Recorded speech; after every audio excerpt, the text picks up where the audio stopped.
What happens when two of gaming's oldest adventures are reborn? Not as museum pieces, but as modern blockbusters. Dragon Quest I and II HD-2D Remake just dropped, and it's not a lazy remaster.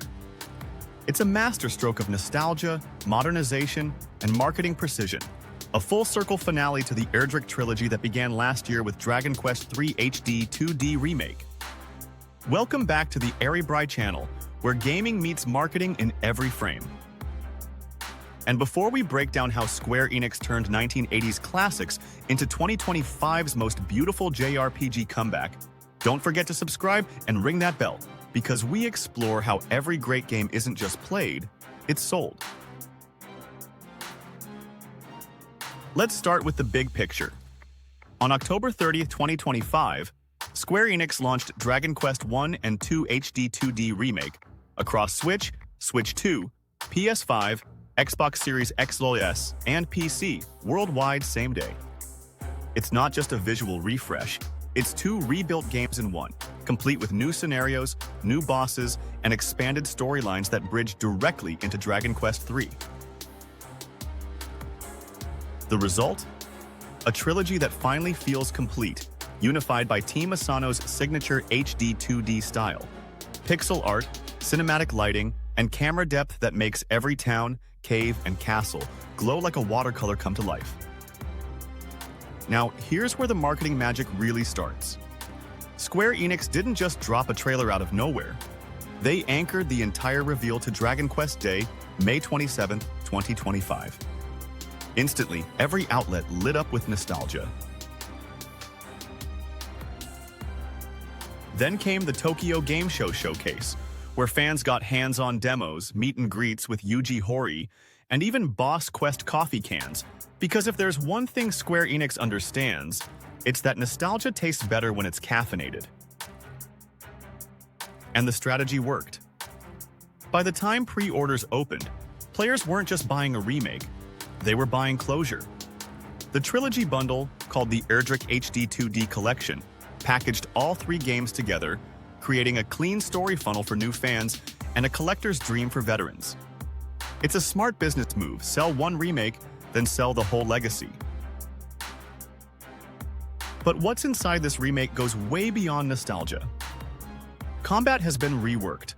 Dragon Quest I finally lets you fight multiple enemies at once, and both titles add new sigil and scroll systems for tactical depth.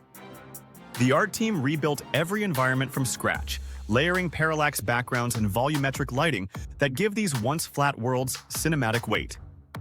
And thanks to quality-of-life updates, players can now track objectives, adjust battle speeds, and explore faster without breaking immersion. It's the kind of modernization that respects the old while playing like the new. Still, Square Enix had challenges to overcome. The biggest? Nintendo's Switch 2 version. Instead of a cartridge, it ships as a game key card. No upgrade path, no cross-save. That confused fans fast. But Square Enix handled it like pros. Clear FAQs, official social clarifications, and reassurance that performance was identical across versions. They turned potential backlash into controlled messaging. It wasn't flashy, but it was textbook marketing triage done right. Another hurdle: living up to Dragon Quest III HD-2D. That game set an insanely high bar with its art direction and nostalgia value. To stand apart, 1 and 2 had to show that they weren't just the other two. That's where new scenarios, endgame dungeons, and boss battles came in. Content that adds hours of play and a new sense of discovery, even for veterans who know every inch of Alefgard. From a marketing lens, the campaign's rhythm was perfect. Dragon Quest Day announcement for legacy fans. Tokyo Game Show for hands-on buzz. Global store pages and PlayStation blog posts for international reach. And a countdown campaign on social media, highlighting each major sigil and new area to keep the hype simmering.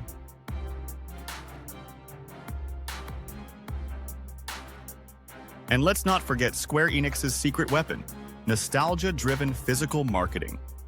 Big camera stores in Japan turned their entrances into Dragon Quest photo ops, complete with giant slimes and LED replicas of the Dragon Lord's throne. That's retail theater, the kind of marketing that turns casual shoppers into lifelong fans. So why is this remake hitting so hard? Because it delivers three things perfectly: closure, clarity, and craft. Closure for fans who started the trilogy last year. Clarity in its global messaging. And craft in every single frame of its HD-2D beauty. It's not just another retro cash-in. It's a statement that the past can still feel premium. Of course, Square Enix still has to keep the momentum going. The next few months will be about dev blogs and community events, showing exactly what's new in these added scenarios, and keeping players engaged through tips, speedrun challenges, and creator spotlights. If they handle that right, this remake won't just sell, it'll live. So, the question for you is, does Dragon Quest I and II HD-2D Remake prove that nostalgia can still innovate? Or is Square Enix walking too fine a line between homage and overreach? Drop your thoughts in the comments below. Which version are you playing on, and are you starting fresh or saving Alefgard one more time? And hit that like button if you've ever hummed the Dragon Quest theme in your sleep, and subscribe to the AriBri channel for weekly deep dives into how games build worlds, brands, and legacies. Because this isn't just a remake, it's a reminder that even the oldest heroes can still feel brand new.